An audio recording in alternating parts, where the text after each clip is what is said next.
This single equation spawned 4 multi-trillion-dollar industries and transformed everyone's approach to risk. Do you think that most people are aware of the size, scale, utility of derivatives? No idea. But at its core, this equation comes from physics, from discovering atoms, understanding how heat is transferred, and how to beat the casino at blackjack.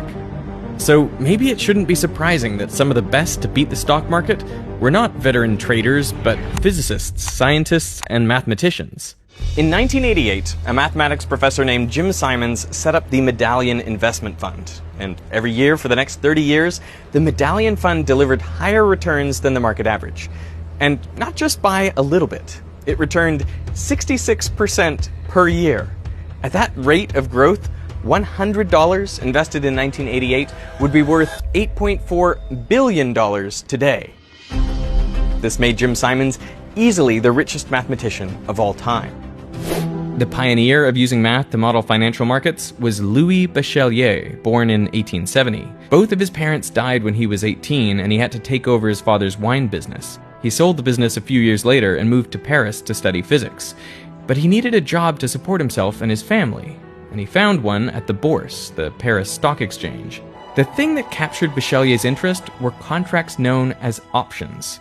The earliest known options were bought around 600 BC by the Greek philosopher Thales of Miletus. He believed that the coming summer would yield a bumper crop of olives. To make money off this idea, he could have purchased olive presses, which, if he were right, would be in great demand.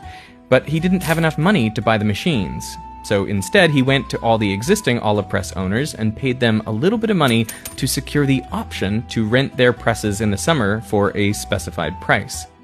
When the harvest came, Thales was right. There were so many olives that the price of renting a press skyrocketed. Thales paid the press owners their pre-agreed price, and then he rented out the machines at a higher rate and pocketed the difference. Thales had executed the first known call option. A call option gives you the right, but not the obligation, to buy something at a later date for a set price, known as the strike price.